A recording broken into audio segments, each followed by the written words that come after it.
Welcome to the Worldbuilding Workshop, the companion podcast to the book of the same name. My name, as your co-author and co-host, is Stephen Slota, and with me today is the man, the myth, the legend. Yeah, me, Trent Hergenrader. That's it, folks. He's here. He's queer. He's ready to get rolled. And today we are going to be tackling, I believe, Chapter 11. Are we up to Chapter 11 already? I think the country is, yeah. Yes, right, our moral and economic bankruptcy.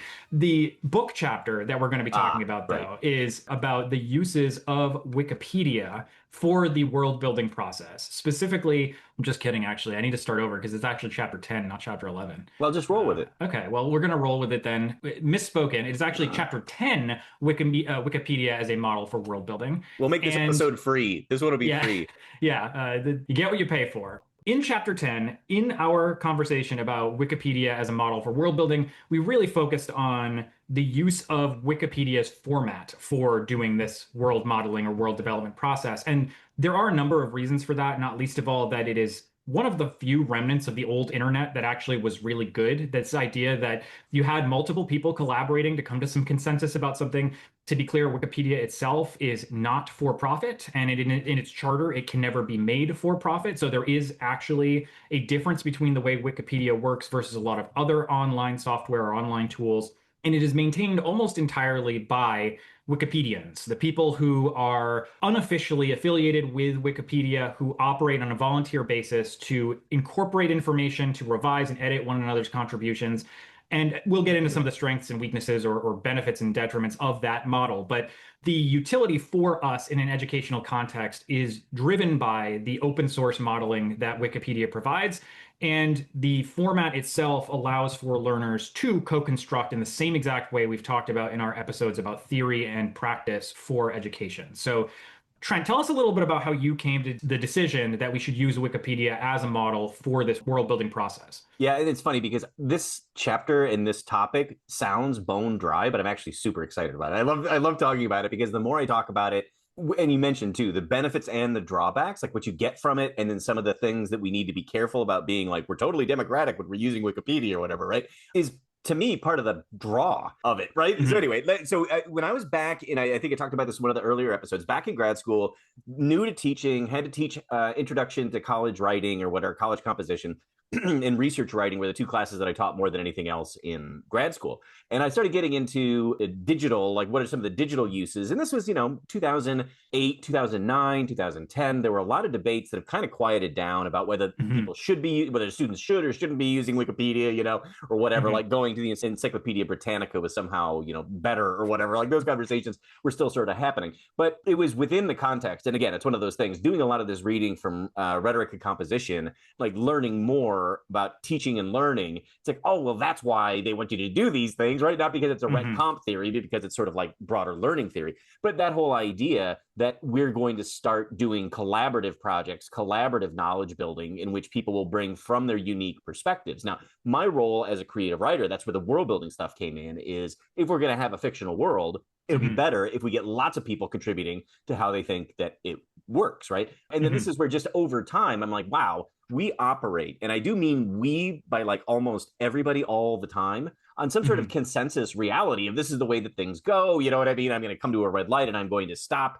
and the people with the green light will go, right? We're operating on this sort of like, we all have this shared knowledge, right? But when you start to drill down into things that are, a little less well-defined as stoplights, well, there's lots of opinions, and it's like just kind of making assumptions gets us through most of the day, most of the time, right? But this is also where those start to sort of like calcify or ossify or something like that, and they become really rigid. And I think especially as, you get older, you probably see something a million times, and it's like, oh, I have a very hard time changing my mind about this because I've had so much input. So that was really the idea. And as I've gone along with it, what I really love, and I mean, I do mean this with a capital L, love about Wikipedia, if you pull up, so like the things that I'll do is like, how would you describe your city? Well, let's pull up Seville, Spain. Let's pull up Rio de Janeiro. Let's pull up, whatever. No matter where you go in the world or wherever you would search on Wikipedia, the page is really similar, right? In terms of the way that it presents the information. But the actual presentation is really different, right? Like, so some will use graphs, some will use images of the location, right? Some use this information, some don't. So you couldn't say, okay, well, go to Wikipedia and go to these 5 different global cities and draw all of the demographic charts, because not all of them are going to have demographic charts, right? Like, some Wikipedians have chosen to put those and others haven't, right? And it's not like it's a right or wrong. And there's no police figure saying, in order for your page to exist, it must have this. And one of the things that I think is particularly interesting in this is, if things are more important in a particular area or unique in a particular area, it sort of levels up to becoming like a top level heading. So I mean, this is one of those things that we've got in our system that we talk about in the book, right? You've got your cultural influences. Well, if you're talking about San Francisco, the role of the cultural influences of technology is enormous, right? It's like, it doesn't deserve to be underneath anything. It is going to be something that is going to be one of those top tiers, just as important as talking about governance and economics, and all those kind of things. And again, it's one of those things. Well, how is that decided? Well, a bunch of people contribute their ideas, right? You know what I mean? And it's like, and then there starts to become a consensus about that. And one of the things too, early on here in the first 10 minutes, that I think I want to dispel, and I'll throw it back to you on this, is that we know that Wikipedians are not representative of the global population, right? They are overwhelmingly white guys who usually have some sort of tech background, right? There are hierarchies, there are power structures to Wikipedia that suppress some views and, whatever. So it's like, especially, they tend to address these very quickly. So if you go in and there's an event during the Super Bowl and a player has something, right, and then a bunch of people go on and make a bunch of lies up about that person, those get culled relatively quickly. But then when you've got, it's funny, because when I was doing the research behind this, it's like, there are those touchy things in history. I think it was the Haymarket riots that I was reading this article that was about. And there was a historian, a professor historian, who was trying to correct some things in the article, or what he felt needed to be corrected, because they were giving too much credence to one position and not enough to another, or something like that.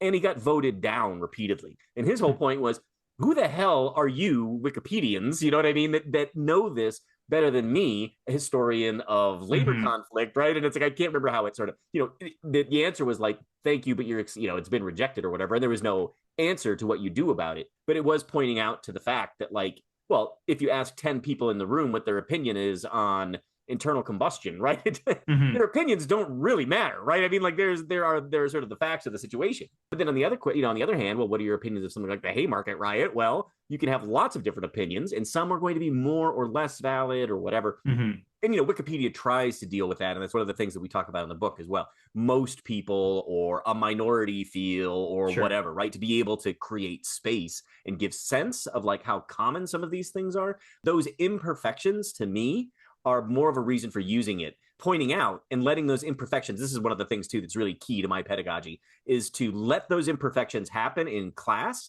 naturally, and then point out, isn't this an imperfection, and have everyone reflect on it, right? Because for me, the idea is everyone is doing it sort of earnestly and in good faith, and making these subconscious assumptions and errors, that it's more instructive, at least in my mind, to let them commit that quote unquote error and then point it out. Like, wasn't that so easy for you to do just by trying to gather consensus? Those are the teachable moments. Like, when we say teaching in the cracks, that's what we're talking about. That you're waiting for those moments to emerge where you, as the facilitator of this activity, can intervene and redirect, or at least draw attention to something. And this is where, just to draw on our conversation about communities of practice, that you as the instructor have leverage in a specific area that the students or learners don't. That you have expertise in the domain that you can then leverage to talk about these specific aspects of the topic that the learners just are not aware of in most cases. And, we point this out in the book too, that if you're working with traditionally aged college students, people who don't have a ton of life experience, that their worldviews are kind of narrow because they just haven't seen enough of existence yet, that eventually you're going to run into these points of conflict in the context of creating articles or doing the world modeling process, where they just don't know enough. And you have to be able to shepherd them through that, not in an antagonistic way, not in a scolding way, but instead saying, hey, have you considered, or hey, have you thought about, or hey, here's a resource maybe you should look into. And I'm going to come back to the topic of neutral point of view in a little while, because I think that's actually going to be really core to our conversation. But before we even get to that, on the information about Wikipedia's accuracy, there was a study published in Nature back in 2005 that Mike Young and I used to point to whenever we would teach our pre-service educators, because they often came into the classroom biased against Wikipedia because they had been told by other faculty in the teacher education program, don't use Wikipedia. It is bad. It is not accurate. And as you sort of noted, they have dialed back on that, I think, in the last 20 years that I've been affiliated with schools of education, largely because I think all of us now use Wikipedia as a go-to. Like our familiarity with it actually makes a difference. But even now, I think a lot of them would still say you absolutely should not be using it as a primary source. It is a tertiary source, right? It's meant to summarize all of these different kinds of resources, which I agree with. Like it's not meant to be prescriptive of a primary point of view. But one of the things that you need to keep in mind, as you said, is even as Wikipedia has been cleaned up or utilized more professionally over time, you still have that same population of people making those edits, making decisions about what goes on a page, what doesn't. And even if you have a list of criteria or a rubric that's associated with this, it doesn't change the fact that the vast majority of people do not contribute to Wikipedia.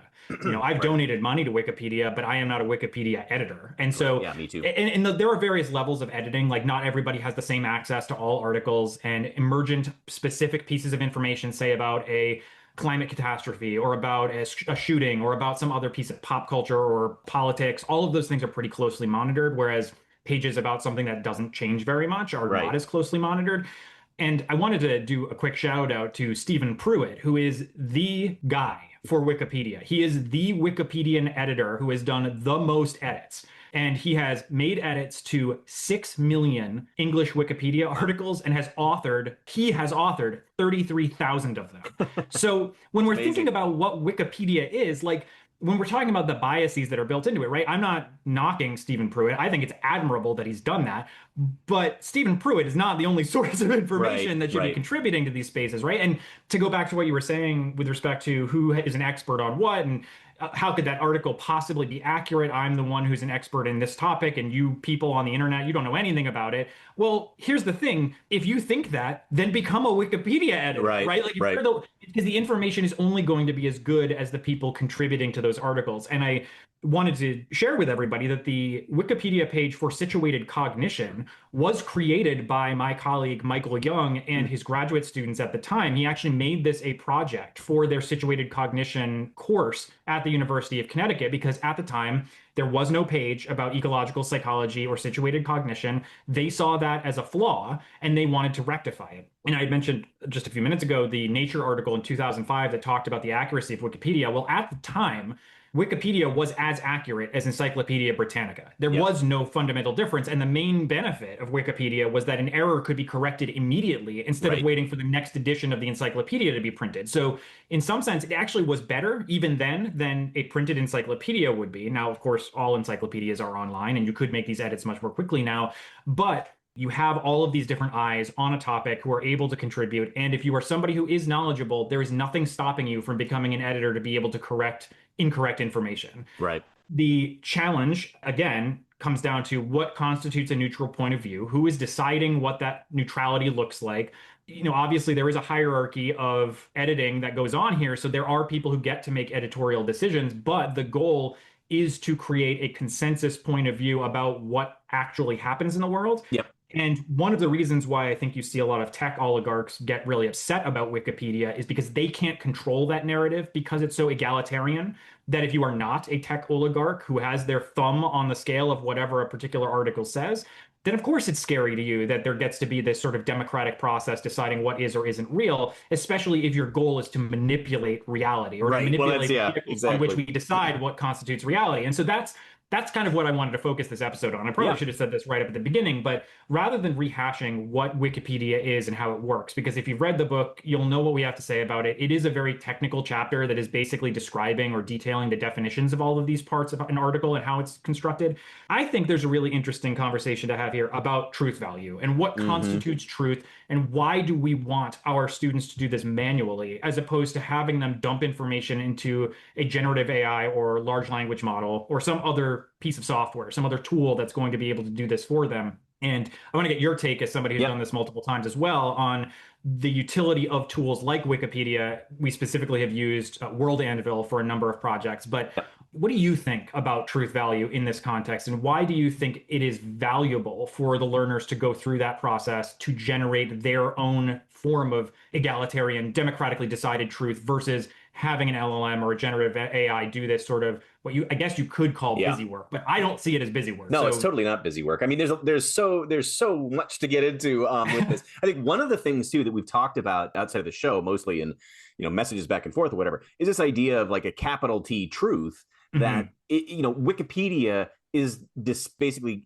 tapping into the capital T truth, like mhm, Encyclopedia Britannica used to. And it's like, okay, but what if there is no capital T truth? What if we are mhm, always in the process of making it and changing it and shifting it, which is why mhm, printed encyclopedias are inferior to something that can be updated on the fly? If new information becomes available, then you update the website. You know what I mean? Sort of mhm. in real time or whatever. I was also thinking too that this was around, I mean, I kind of got away from this stuff once I got I started my job in 2013, and that, believe it or not, your academic position tracks, what you're going to be researching, what you're not going to be researching. And I used to be much more into sort of like digital tools or whatever, but the absolute feuds over how to represent Gamergate in 2014 Oh or something yeah. like that, Mhm. it was one of those things where it was like, I think the rules of Wikipedia more or less held, but at any given point you could go to that Gamergate page and get a very sort of like reactionary, it is the Yeah. worst, women have been, exploiting journalism for years, and then 15 minutes later you recycle it and it's like, no, this is right-wing trolls who are doing all of this, and whatever. Mhm. Eventually it found an equilibrium where they're trying to get all of those kinds of viewpoints out there.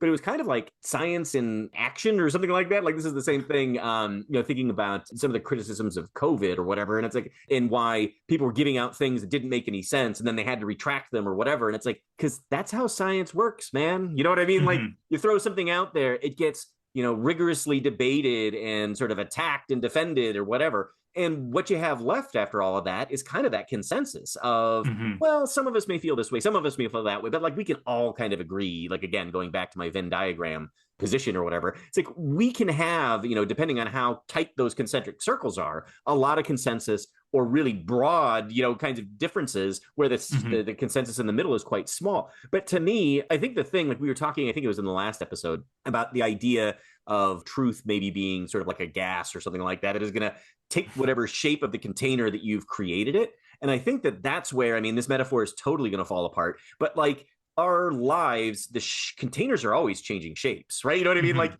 you get older or you become a parent or you lose a parent, like all these different things that can happen. And they happen throughout these different transitions in our lives, changes the shape of our proverbial container. And you need to be, it's like, if the stuff inside is a block and does not move, right, you're going to have some Mhm. interesting friction points and, oh, this is poking me and this, whatever. Whereas if you've got a more sort of fluid way of understanding how all of these things work, that's what I'm sort of thinking about in terms of Wikipedia is it's that fluid way. And it's not perfect, right? Because I know even you say, become a Wikipedian. And I've heard some times in which people have been like, they've not had great equality, levels of equality within that. Sure, Like, sure. who the hell are you? I've edited 10,000 pages, whatever. Mhm. But on the other side of that too, there's all of these great things that have picked up speed. Where I know in my particular university, we have a couple days throughout the year that are Wikipedia-thons or Wikithons, where they want Mhm. to go and find. And it's like, oh well, let's do some people of color in the sciences who have been historically marginalized or not given the Mhm. credit, right? And again, that's an idea. That's a way of like, okay, well, we're going to add something to this, and it's going to evolve, and it's going to become more comprehensive, and it's going to become more, Mhm. whatever. I fully support all of that. Is throwing those ideas, and I think this is the part that in terms of the way that Wikipedia was structured in lower D kind of democratic kind of fashion, as opposed to these more, if we're talking about institutions of media or whatever, it's much Mhm. more top down. We're going to bring you the capital T truth. And then what you Mhm. end up having is when different people are coming together and saying, I have the capital T truth, then one of them's got to be wrong, right? At least in the minds of Mhm. those people. And you need to defeat the thing that is wrong, as opposed to having a much more granular sort of like, let's work our way through this and talk our way through this. And some of what you say, even though I disagree with a lot of it, I can agree with 20% of what you're saying, right? You know what I mean? And like, Mhm. that's how you build consensus. And that's also how I think you get to a closer version of what the capital T truth is. I think when I wrote my message earlier today is, if there is any capital T truth, it is that capital T truth is made up of billions of little truths that aggregate Mhm. up into that, right? And it's like, but those little ones are always changing. We're always making those different models in our minds, all those kinds of things. So yeah, so I think it's great. It's great for a metaphor. It's a great way to give students agency to determine, here are various ways that you can structure your page. It should have at the minimum these things, but you can, you can break off. Like, this is one of the things too that we talk about, is when does something deserve being a whole separate page? You know what I mean? Like some little, the Battle of Waterloo becomes its own separate page, right? Because it's so important. And those are all decisions that the students working on the project need to make. What is something so important that we need to branch it off? Can we just get it down in a solid paragraph because it doesn't matter as much? It matters, but like that's not our focus. And I think all of those things, as opposed to write me up a page about, whatever this situation was or this event or whatever, it's a lot of mental work, and it's a lot of talking through ideas and things like that really can't be replicated. And it's one of these things that right now in this moment, one of my big saws is like, why does everything have to be maximally efficient, right? Like, this is a case of being an inefficient way of developing how you would view a world at a given point in time. But that inefficiency is a benefit, right? Like, you don't want to rush to a conclusion because you're simplifying everything, right? So it's like, again, one of those things, it's like, why are we rushing through things that have enormous consequence? Right. And generally, I think it's because the answer is we need to hurry up and make money on it. But that's not the situation that we're dealing with in the classroom. So, but this is one of those things in which it's like, instead of looking at your class as I need to deliver X amount of content that they will consume, it's like, okay, well, what if I told you that 90% of that content is going to be exited out of their head by the time they come back in fall, right? Like, why is that so important, as opposed to really investing in a process that's going to stick with them, right? And I think that's the key. It's process over product, right? Like, and I was just thinking this as you were talking, that when I have done this exercise, when I've engaged in a world building with my learners in a variety of different contexts, not just academic, but in corporate workshops or whatever situation you want to characterize, the real utility here is like, I don't care if they complete one good article or 20 articles, right? It's not a quantity issue, it's a quality issue. And the entire argument ends up being, we want you to go through that qualitative process and feel those pain points and understand how consensus is built in good faith, because that's what's necessary in order for complex systems to function. And this sort of reductive binary of a thing is right or wrong, or it is good or bad. This is something that my colleagues and I had been arguing against for a very long time. And we actually mentioned this in the book too, that back when we published our article with the review of Ed Research, the meta-analysis, Our Princess is in Another Castle, that article ends with the argument that everybody doing this research, this playful learning gamification research, needs to stop asking the question, are games good or bad for education? That is a dumb, simplistic, unthoughtful way of organizing our thinking about how this actually works, which is granular and situated and context dependent. And I think that's the main thing we want our learners to come out with. It's not, we are here to get through this as fast as humanly possible because we have other stuff to do. It is, we need to sit and marinate in this so that eventually when you go out into the real world, you'll understand. I mean, I say that as if the real world doesn't also apply to how a university works, but when you're in a job, when you're negotiating reality with your own family, like, how are you going to think through problem solving here? And it might seem, I don't know, unfair of me to say that this is a thing you would do on a daily basis, but I don't know how you can go through life and come to a satisfying conclusion about how things work without doing this all the time. And there are some people who choose to engage in reductive thinking about this stuff because it's easier, or it's more efficient, or it's useful for manipulating other people. Like, that there are reasons why people do this. I think we see this all the time in how cults manipulate their members. We see it in how political parties manipulate their members. There are real benefits to behaving in this way that is overly reductive. And what we want to do is unspool that and say, actually, it's good to think in a more complex, nuanced way about these things, because more often than not, there isn't going to be a binary you can go to where one solution is going to solve the problem and the other won't. It's always going to be some mixture of truth-telling and misinformation and disinformation. And you're going to have to sort through that to figure out what is real and what isn't.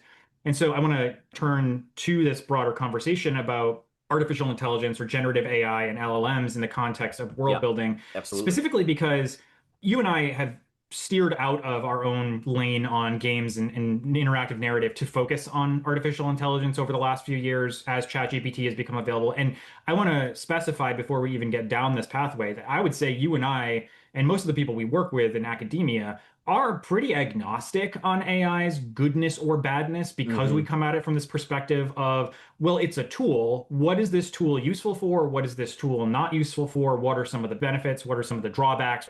What can it do? What can't it do? And using that framework to kind of understand where we can integrate it with some of the other practices we're doing. So if you're listening to this and you're a strong opponent of AI or you're a strong supporter of AI, know that we aren't going to take a strong stand either way. It's going to be, here are the things we think are affordances of AI. Here are the things that we think are risks of AI. And I also wanted to point out before I get too far down this rabbit hole that AI or generative AI, LLMs, I'm not talking about human-like intelligence. I'm talking about the kind of generative AI that exists right now, and which is essentially predictive text based on a huge series of inputs, whether they are text or video or image. All of these different inputs come in and then get shuffled around in sort of a black box. And then when you put in a prompt, it's trying to give you the probabilistic output that is best going to respond to that prompt. It is not understanding what you asked. It is not able to be creative. It is not thinking. It is just doing statistical analysis of what thing is most likely next in the sequence. And so when we talk about this, I'm thinking about it from the perspective of John Searle's Chinese room, this thought experiment, which in very brief, the idea is if you stuck somebody in a box and you gave them Chinese characters through some slot in the door, and then they had a giant book that they could filter through, shuffle through the pages, find the corresponding reaction or response to that Chinese character. They could then slip it back out the door and give a correct output based on what the book said. But that individual in there does not understand Chinese, right? That they are getting the input, they are finding the relevant output, and then supplying it to the person who asked for it. That is essentially how LLMs work. That is how computers work. They are designed to give you outputs based on their programming, not because they understand the thing they've been asked. So as we're thinking about this, one of my big fears with people skipping over the Wikipedia or wiki article creation part of this process is that you're going to lose the thing that actually matters in all of this. It's not just the analysis of the sources that you're relying on or inputting into this system. It's that you actually want people to get that friction so they understand critical thinking and empathy better. It's not designed to just have the AI or LLM tell them what the best way to summarize this information is, because the best, and I'm using air quotes here, is going to be entirely dependent on what the learning objective is. And the AI isn't going to know that. Like it doesn't have a capacity to understand. And even if you tell it in your prompt, well, the learning objective is X, summarize block of text Y so that it actually says the thing we want it to say. The argument we're trying to make is that you want to go through that process mechanically yourselves, manually, because we don't know from the perspective of all of these learners what the best application of that information is going to be for their career trajectories or for their majors or for whatever it is they're trying to do in the workplace. And the LLM isn't going to be able to do that work for them. That is something that cannot be replicated or artificially created by a machine. And so we really want to emphasize that in all of this discussion about what constitutes a sort of authentic creation of content, well, don't use an LLM or AI for the sake of simplifying or expediting this. Try to avoid that, because the whole point of this process is to put learners in that mindset of problem solver and empath. I don't know if you have thoughts on any of that, Trent. I mean, I got, predictably, I've got lots of thoughts on all of it. One of the things, too, that I don't get, there are a whole bunch of ethical issues, obviously, with AI and whether companies ought to have and, whatever. And it's like, that's all fine. I think we should be continuing to talk about all of those things and troubling these, these questions, mostly because it's this question of, what the most efficient thing to do is to not ask any of those questions and just be like, cat's out of the bag, we're going to use it, right? That's totally against sort of my, mindset anyway. But like, if I were writing a story about World War II and I wanted to know about the night witches, who were the Russian women pilots, if I Google night witches, it's going to bring up a Wikipedia page, right? And I will click on that Wikipedia page and I will read it from beginning to end, or however much I need. I don't see a huge difference between me going to ChatGPT and say, ChatGPT, can you tell me about the night witches? Where it goes to Wikipedia and gives me all of that information. You know what I mean? It's like the difference between those two is that one is masquerading as a person I'm having a conversation with, and the other is masquerading as a book that I've just opened up, right? So, I mean, I realize that AI is not just a very small person who's super smart sitting in a box waiting for my questions, right?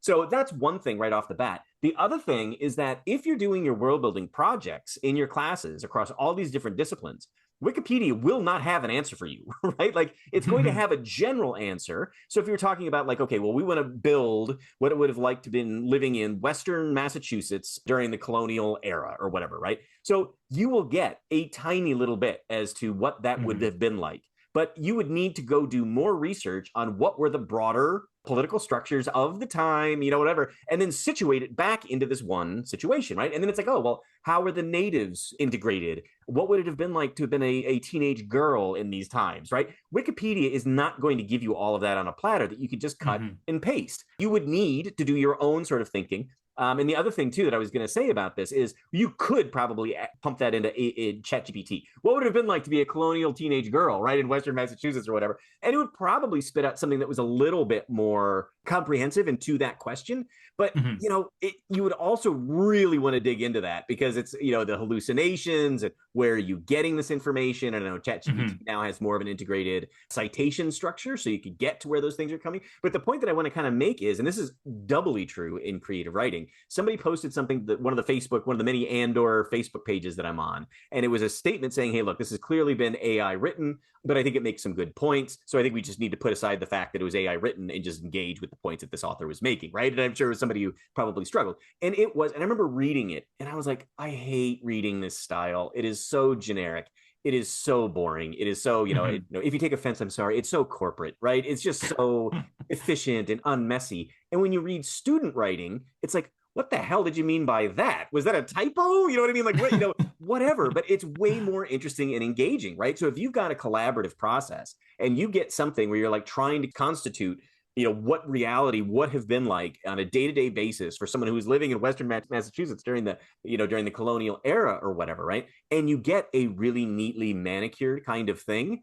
Well, yeah, you call bullshit on that. You know what I mean? There is no way a group of undergrads would write something that was that sort of neatly whatever, or just ask what were your sources? How did you come up with this? Right? You know what I mean? And then it's like, oh, if you want to see, if you've ever done oral exams, that's when you can totally see a person wilt visibly in front of you because they don't know the answer that you're asking them right there. So, what I would say too, in this case, quite literally, I've done this in the past and would do this again in the future, is if you run into a situation, it was before LLMs, it was much more like, this seems like it was copy and pasted directly from Wikipedia. Yeah. And it's like, oh yeah, it was. And I'm like, okay, well, here's where I'm finding problems with this. Here's where I'm finding it lacking. Can you go address these 4 or 5 different problems that I want to hear a little bit more about, right? So then they have no option but to go back and go back to the, whatever, to kind of build this out. And it's almost to the point that if your world building project for your class has the specific integration into your learning outcomes in your topic, there probably will not be another page like that exists anywhere on the internet, nor should there be, right? Nor should there be. And if you teach the same class again the next semester, they're going to come up with a different answer to how to constitute that version of reality or how they think it would be. And it'll be different from the first one, but there should be the Venn diagram, right? There should be the stuff in the general where it's like, hey, look, we would have known more or less this would have been typical gender roles. This would have been typical, whatever's. But, give them the freedom to sort of explore those outside parts of the Venn diagram as well. And that's where, I just keep thinking about the role of the instructor. I'm just obsessed with the idea that all writing instructors are going to be given the chop in the next 24 months or something like that, because it's going to be AI does it well enough, or LLMs do it enough. But that is exactly why you couldn't just stick 32 students in a room and say, okay, you're broken into groups. By the end of the semester, you need to do these tasks using whatever tools that you can come. You need a human being there through the process to complicate things, to ask questions, to turn ideas over or whatever. And AI is not going to do that in a satisfactory way. So then the question becomes, this is where too, it's like it goes way back to one of those earlier, why are we even doing any of this? Coming back to like the people who are in the high-rise offices and academia, or whatever. And it's like, what is it do you think the job of a professor in, say, the humanities is? Like, what, it's like, because it's not efficiency and it's not like a direct output with job outcomes. It's not that it's useless, but what is it that you think I'm supposed to be doing, right? Because it's like critical thinking, communication, like collaboration, those kinds of things. And that's what we're doing. So why is it that we're always sort of seen in the red on the ledger? You know what I mean? Like we need to cut all of these programs because they don't do anything. And it's like, what is it that you think we're supposed to be doing, right? So I don't know, that's maybe a sidebar, but anyway, I'm good at those two. I don't think that's necessarily a sidebar, and actually is a nice segue into something I've been thinking about, which is I was just listening to an interview or a conversation between Ezra Klein and Kyla Scanlon, who is a theorist from Gen Z. She's a member of the Gen Z cohort, and she's really interested in specifically the attention economy, which I've talked about a number of times on different episodes. And they ended up going on this sort of tangent about AI and the influence that it's having on the job market and the way that it's impacting young people's perception of their advancement in their lives, not just in their careers, but in their personal lives, and whether or not they can ever buy a house, and all of these different areas that AI eventually will interface with or already has. And the thing that really stuck out to me about this that I thought was a useful, at least a useful discussion point, is the idea that LLMs and generative AI necessarily flatten everything as much as possible. They actually argued that it is a highway to mediocrity because the entire thing is meant to compress all of this information that is granular and nuanced into something that can be a simple output. And it is supposed to be based on these probabilistic text orders that depend on what the prompt was that you entered. So you're getting a very generalized version of this that isn't even as interrogable as the stuff that's on Wikipedia, right? Like with Wikipedia, you know that the people who contributed to that had worldviews or perspectives or ideological belief structures that influenced how they were writing, and those things have to be curbed by trying to create this sort of neutral point of view that takes into account all of these different things. But because it's continuously being edited by a number of different people, and you mentioned some of the activities that can lead to improvements of these pages, that it's an evolving piece of history or an evolving piece of, I don't know what we want to describe it as. It's an evolving encyclopedic repository for all this information. Whereas generative AI isn't. It's not really that. It has been fed the bulk, I mean, what did Elon Musk say? The bulk of humanities or the entirety of the human canon or whatever dumb thing he tweeted about. But that the argument that AI somehow is doing this better is wrong because it's not actually designed to do the thing that we're arguing for. It is designed to flatten out all of the inconsistencies or the various granular perspectives that could be built in there. And this is one reason why, too, we need to be really careful about how learners think about the aggregation of information, because at least with Wikipedia and the fact that we know that it's human-centric and that there are people actually contributing these ideas to it, that we can go back and get those sources. And sometimes they're wrong, or sometimes they're incomplete, or sometimes a perspective is left out. But that is categorically different, at least in my understanding, from the black box that is how LLMs pull together information. Like, we don't know what an LLM is actually doing when you put in a prompt to then spit out some specific output.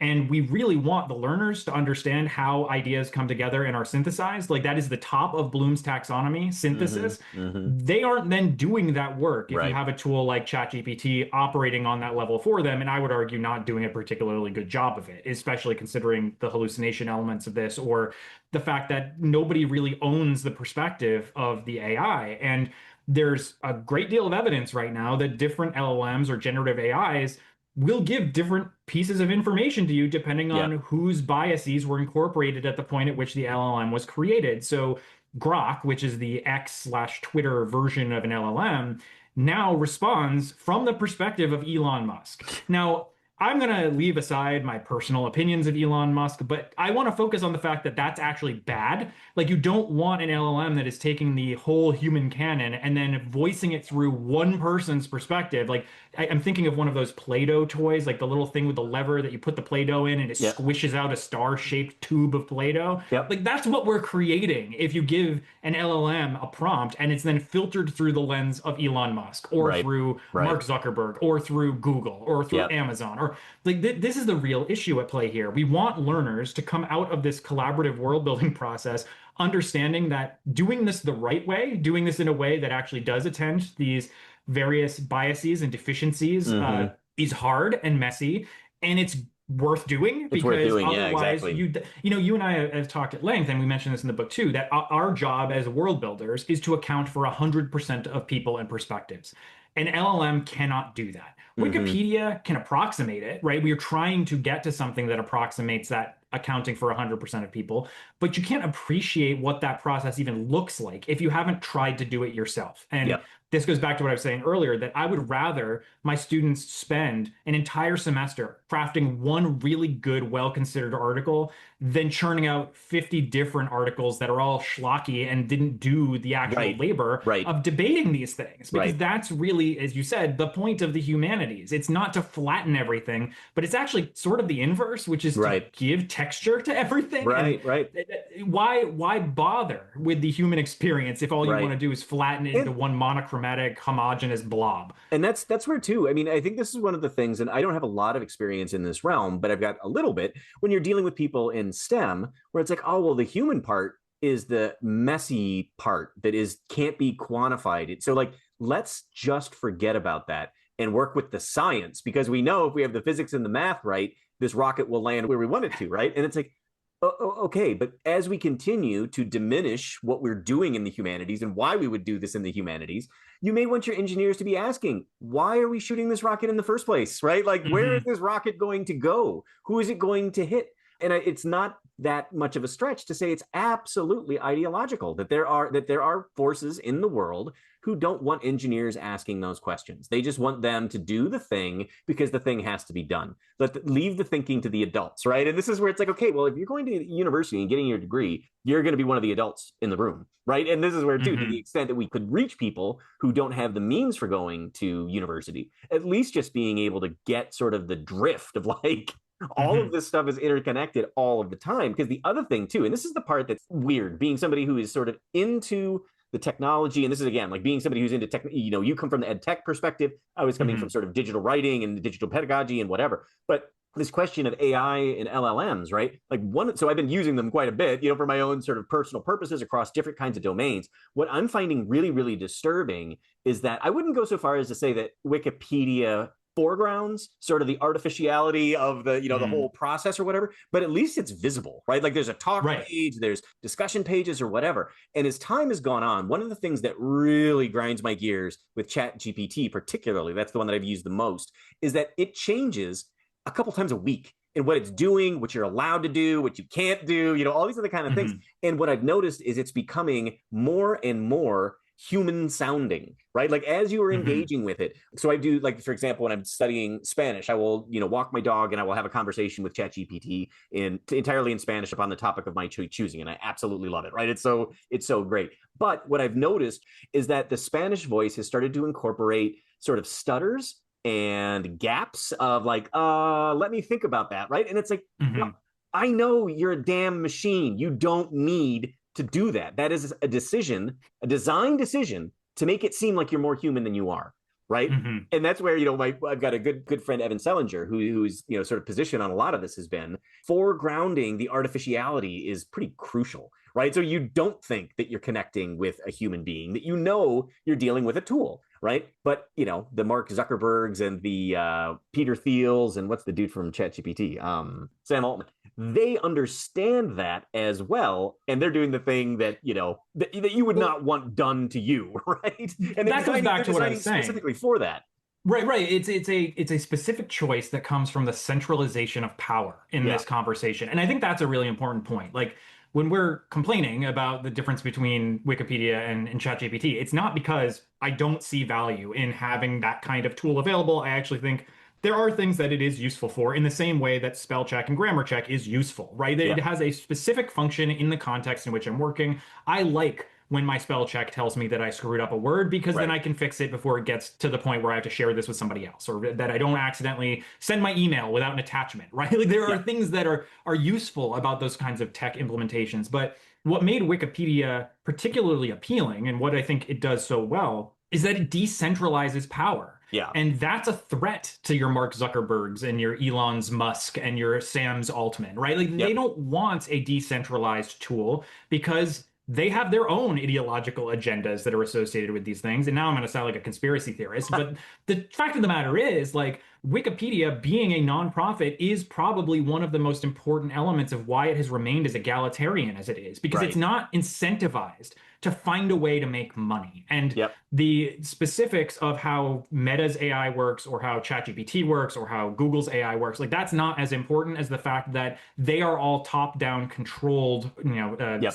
technological organisms. They are meant Right. to serve some specific purpose for those people. And that we see this, we've seen this already over the last 10 years. And I think the social media revolution illustrated this quite well, that by just tweaking the algorithm or tweaking the knobs on the back end about what shows up in somebody's feed or doesn't, makes a profound impact on their understanding of capital T truth. And this is Yep. kind of where I Yep. wanted us to get to, is this conversation of what is truth now? Is Yep. truth dead? And that's the thing that I'm really concerned about, and what I think world building and this specific aim of developing critical thinking and empathy skills, why I care about it a lot, is because I don't want to live in a world where truth doesn't exist anymore. And Right. that's not to say that, I mean, obviously there are, we said this in the book too, there are obviously journalists who do good work. There are people who really are trying to come up with some objective, quote unquote, version of reality to make sure that we're all on the same page. But more and more and more, the institutions that we relied on as sort of editorial desk to say something is way outside the bounds of what we should accept as being Yep. true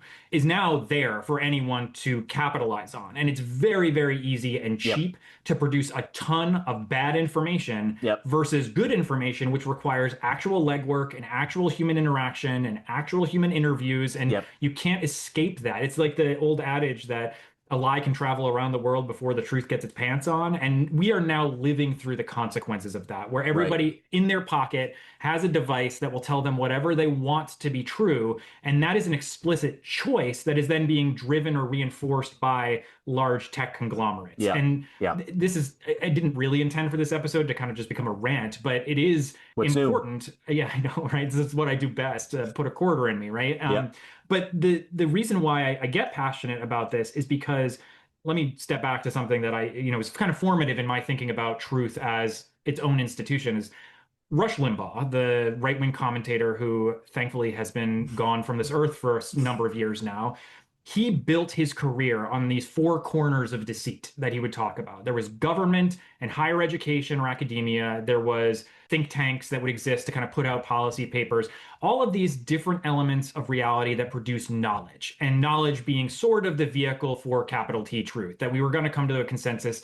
And his axe to grind against that was that it always seemed biased against his personal point of view, which ideologically to him was unacceptable because it meant that the liberals or the left or whomever he was targeting, it didn't even really matter politically who it was, they were manipulating reality to make his ideas less appealing. Well, here's the problem. As Stephen Colbert has said, There's a problem? Yeah. Right, yeah. Reality has a well-known liberal bias because Yeah. the institutions that he was arguing against, the knowledge-generating institutions, were built out of the Enlightenment and were built on the scientific method and were built on the knowledge or understanding that humans are flawed and have biases. So we need to create systems that are going to hold us broadly accountable to something that is some sort of objective reality. And Right. he hated that.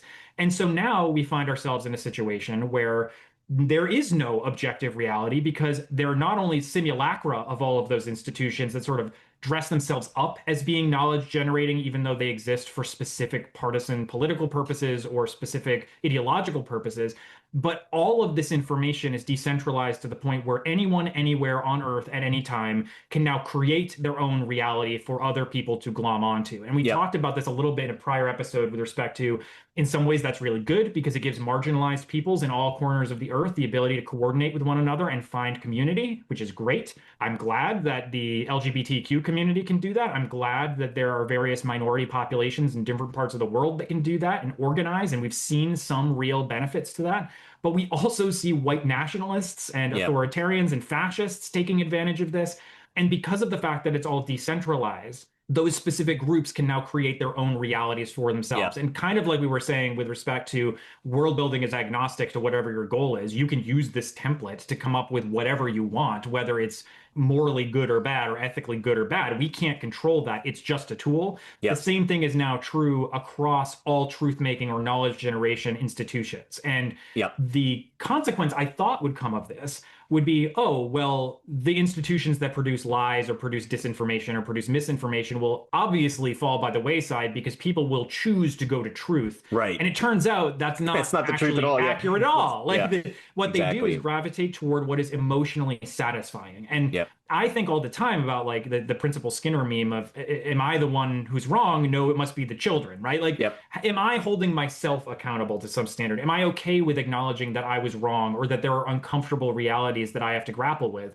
But not everybody is willing to do that. Right. And certainly we all need to have some kind of agreed upon editorial desk to say these things should probably be outside the bounds of what we accept as good faith discourse. But if we Hmm. can't do that, we're now in a whole different Yep. position with respect to how we make sense of what to do in a crisis. Like Right. that Right. we're seeing this all the time. So anyway, I've been kind of like ranting about that for a second. No. What are your thoughts on that? Like, Yeah. how do you think about this? I mean, so as you've been talking too, I keep thinking this goes back to my time again, like in grad school doing my composition sort of work. But being able to separate, the quote unquote facts of the matter or whatever versus like the commentary on it has become so incredibly blurred, right? And this is the way that Hmm. Fox News has sort of gotten out of being able to, they're not lying because it's all commentary. There is no attempt to be news, even though they call Hmm. themselves Fox News. It's 100% commentary, right? And we all know that even if you were to write something that were, say, entirely objective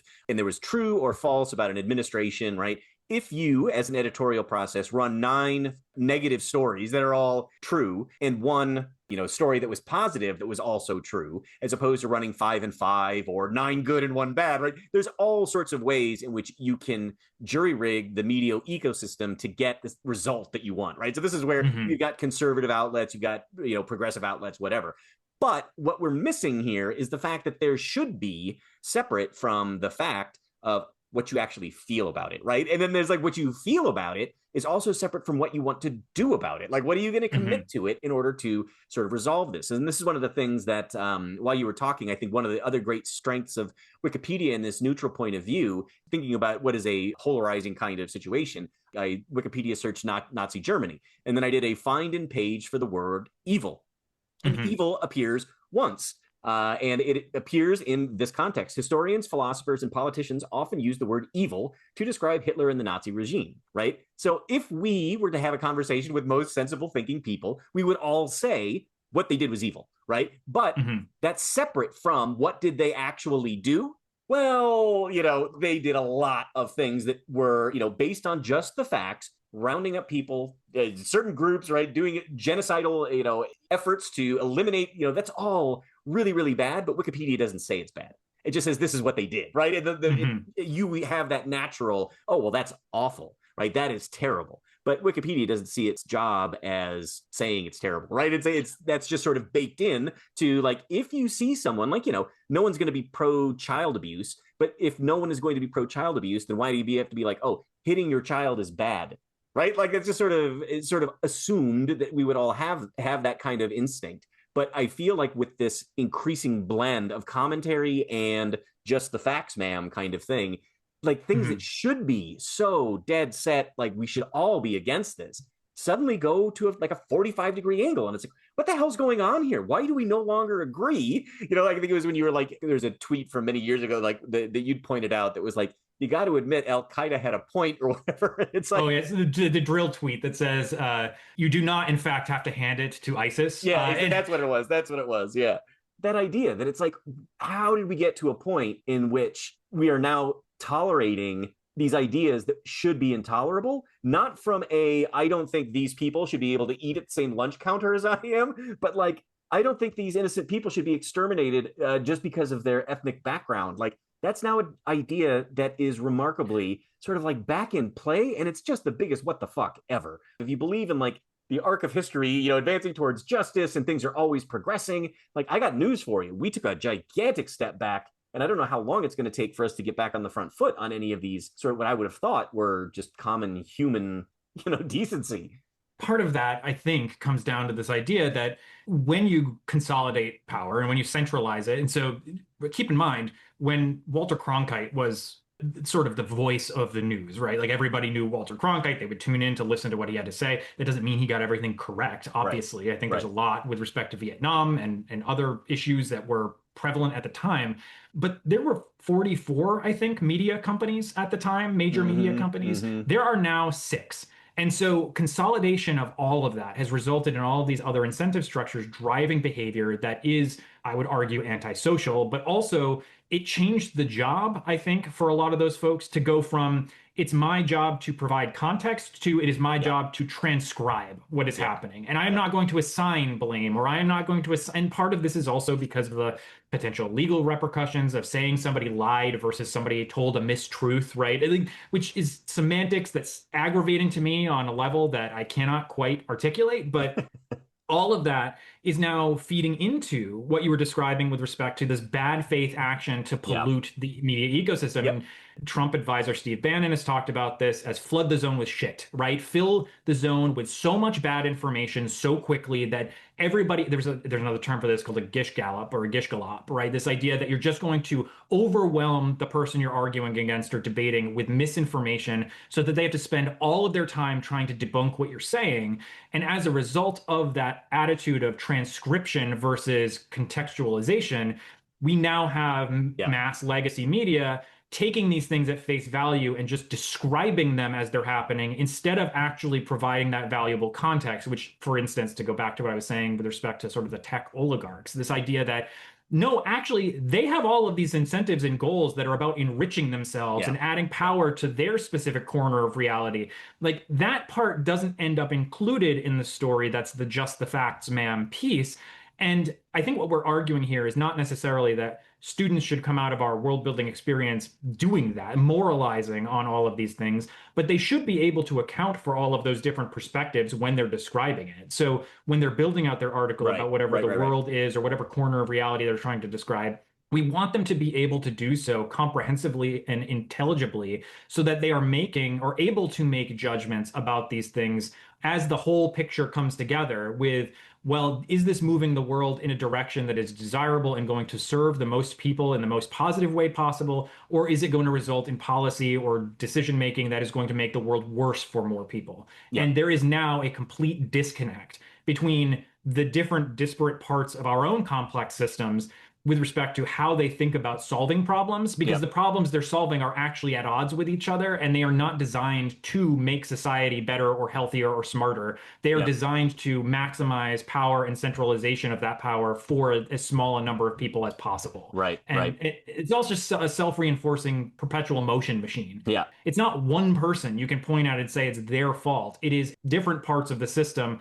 that are all acting in this particular way, this Right. hyper individualistic, hyper libertarian kind of way. Capitalistic. Right, right. I mean, it is about money. It's About the it's efficiencies, right? This is what I was right. going to say is the reason why we saw that when you said there were however many media companies and now it's down to, six or whatever. It's like, well, the logic behind that is because it made more money to consolidate, right? To buy up, to consolidate processes, to make it more efficient. And what you're missing out is you're taking away a lot of those other perspectives, right? And that's it's one of those things where this is where too I always try and do this with my students when I'm talking about these topics is that you don't need to have Snidely Whiplash, stroking his mustache and being evil, right? It's just if you've got somebody in a position of power who wants to make things more efficient and is willing to give up things that are, interesting and real and messy in order to be more efficient, in order to make more money, in order to show that they are successful, in order to get a greater salary, then this is what you get over a decades-long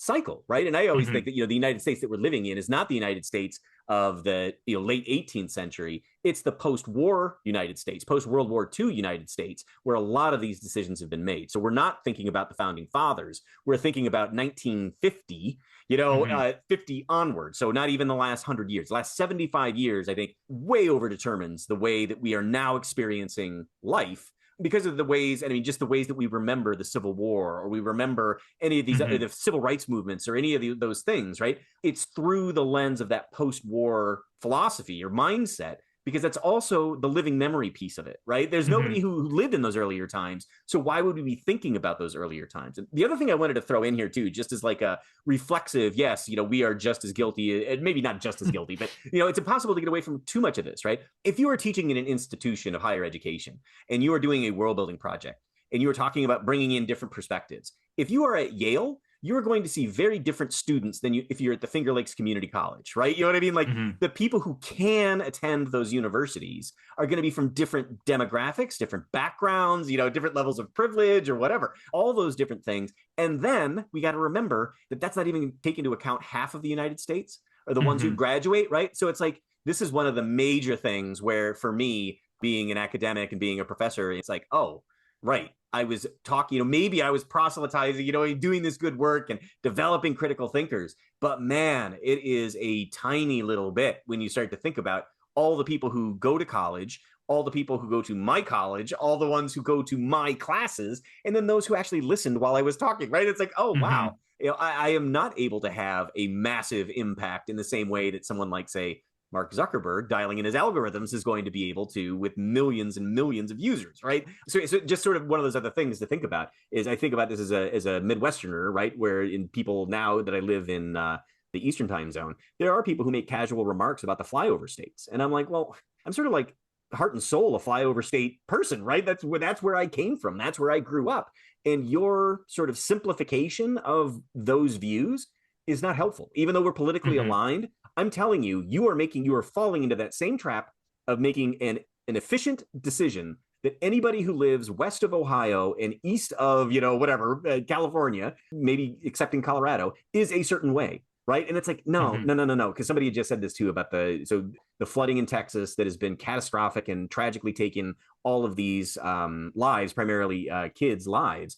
And it's like, there are millions of people in Texas who do not want Republican leadership, conservative leadership, right? So you can't just say, oh, we're going to just cut off the South. Or the other ones, the memes right now is like, can we draw a line in which there are certain states that are going to be annexed by Canada, right? We'll join Canada rather than the rest of the United States. And it's one of those things that again, even though I am guilty of, sharing those and being like, yes, I would rather, have a different regime that I'm living under, it also does a huge disservice to this whole idea that Alabama isn't a monolithic thing. It is lots of different populations who need lots of different things, and at this point in time, we're still one country, right? So you got to be thinking about what is it that people who don't live in that area, need to be thinking about as, fellow citizens or whatever. Those kinds of questions, I think, are always sort of in the forefront of my mind in terms of, what generalizations, what simple, efficient means do I use improperly just to get out the door in the morning, so I'm not paralyzed thinking about all this stuff all the time, right? And again, it's that whole thing. We've had this conversation too, where it's like, well, how do we know we're not the ones who are being hornswoggled by the liberal media, right? And it's like, oh, because I'm questioning this every hour of every day and having conversations about these kind of conversations, right? So that gives me pretty good armor that at least I'm doing my job of thinking these things through not from an ideologically rigid perspective, right? So there is sort of that. There are cases in which I think there conservative viewpoints, conservative mindsets add something rich to the conversation that we wouldn't get, right? So if you find countries that just get completely progressive politics, we don't have countries where that just winds up being a super happy story at the end, right? Because it would be easy if it were, but just having those kinds of tax the rich and have all the problems go away, it's like, well, that's not going to work either, right? That's a simple thing, a simplistic thing to say that doesn't actually help. Because if you're not going to engage with the complexity, then your simplistic solution is not going to, whether it's a simplistic solution that I agree with or not, is not going to help actually address the complex problems that we got to have. Yeah, we actually, I think, had talked about that a little bit before, that this idea that there are multiple communities in these places that we sort of write off as being some way, right? That it is a very harsh stereotyping that that happens, not just within the United States, but from the United States to other countries, or from those countries to other localities, whatever it is, populations, that it's very easy for somebody to demagogue a thing to drive a wedge between people. And it's a lot harder and more energy and time intensive to sit down and figure out where can we come to consensus. And so to kind of like pull this back to like, why use Wikipedia? Why try to get learners to do this? it's because we want to teach good faith consensus building too. Yeah, Like yeah, it's about exactly. like what does that process look like when you are engaged with it? And it's not to say you need to take into account the beliefs of somebody who is obviously engaging in bad faith or trying to flood the zone with shit. It is figuring out who are the people who are actually partners in trying to solve a problem and figuring out what do their various perspectives tell us about what needs to happen in order for that problem to be solved for as many people as possible, right? And Yep.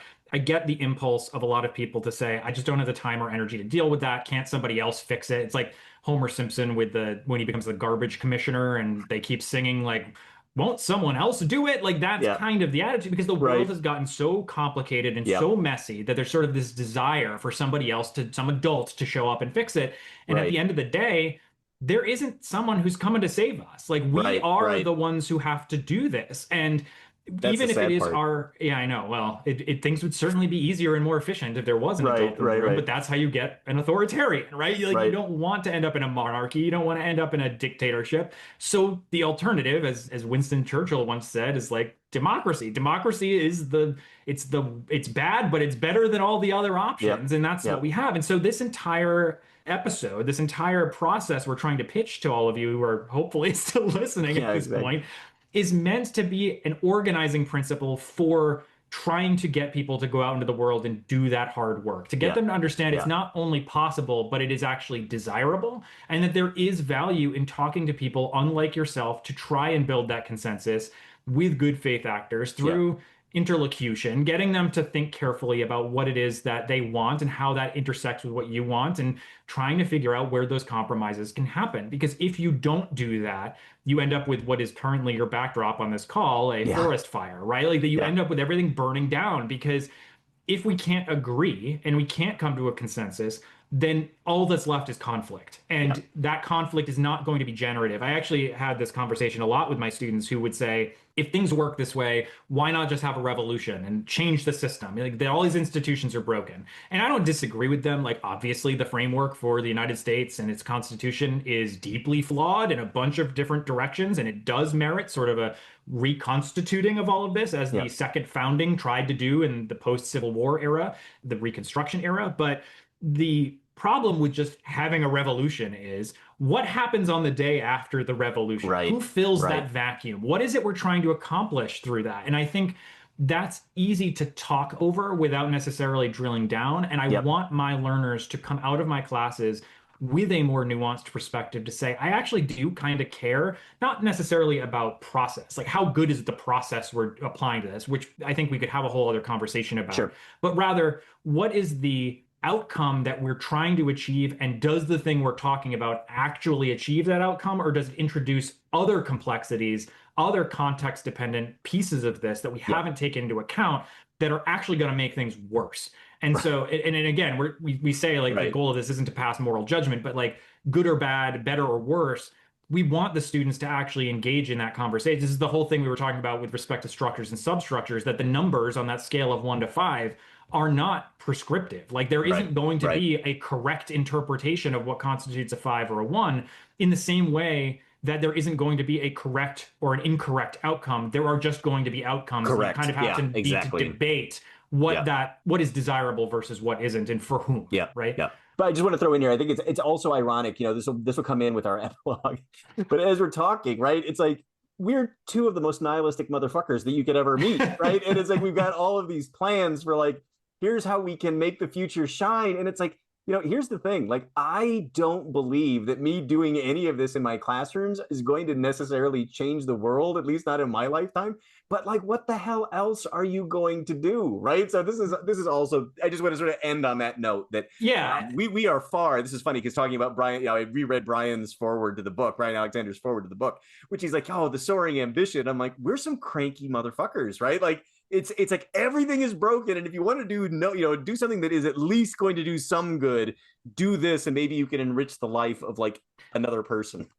Yeah, I mean, I guess my driving philosophy through all of this, through our interpretation of what's happening around us, through writing the book, through trying to communicate this to other people, is just harm reduction. Like Yeah. the Yeah. best I can do, because I won't know the impact any of this has. I don't know who's going to read the book. I don't know what they're going to do with it. I don't know if any of it will matter in the end. But all I can do is try to take my experience and knowledge and give it to people as many people as possible in hopes of reducing the amount of harm in the world. And that's kind of what I keep coming back to in my most nihilistic moments, is that I can't not do something because I don't want to accept the fact that this situation is hopeless. I don't want to accept the fact that the fascists should win, that I don't want to accept the fact that climate change is, for all the catastrophe it's going to cause, that there isn't something we could do to make it less bad. And I don't know if, for some people that won't be enough, but for me, it's proven to be sufficient to get me to wake up every day and keep trying. And so on that sort of positive note, I'll just add that the next episode will be about meta narrative and writing the meta narrative lead. So when your learners are taking all of this aggregated, consensus driven content they've come up with, and hopefully not used a generative AI to do it, that we want them to come up with a meta narrative lead that describes the world that they're working on and hopefully becomes the sort of overarching learning objective that could then be broken down into all these different elements that you as the instructor can then draw on to make more connections for those learners. Yeah. Ooh, so, I'm excited. I'm giddy now because I love talking about the meta narrative too. So yeah, well, we'll see how dark that conversation turns. That's how boring I can be. Like, ooh, I can't wait to talk about writing meta narratives. All right. Well, good as always. And again, we had the ramp up, the structured approach right up to the unhinged lunacy at the end. So we'll go over there. And next time we will talk about meta narratives. Great. Thanks so much, everybody. Talk to you later. Yeah. Bye. The Worldbuilding Workshop podcast is a production of Trent Hergenrader and Steven Slota. Our theme song, Stompin' at Midnight, is a copyright-free Creative Commons production created by composer Kevin MacLeod. The show is mixed and edited by Steven Slota. The companion text, The Worldbuilding Workshop, Teaching Critical Thinking and Empathy Through World Modeling, Simulation, and Play, is published by the MIT Press, copyright 2025. Print copies can be purchased through the MIT Press website. The audiobook version, narrated by Steven Slota, is available at www.theworldbuildingworkshop.com.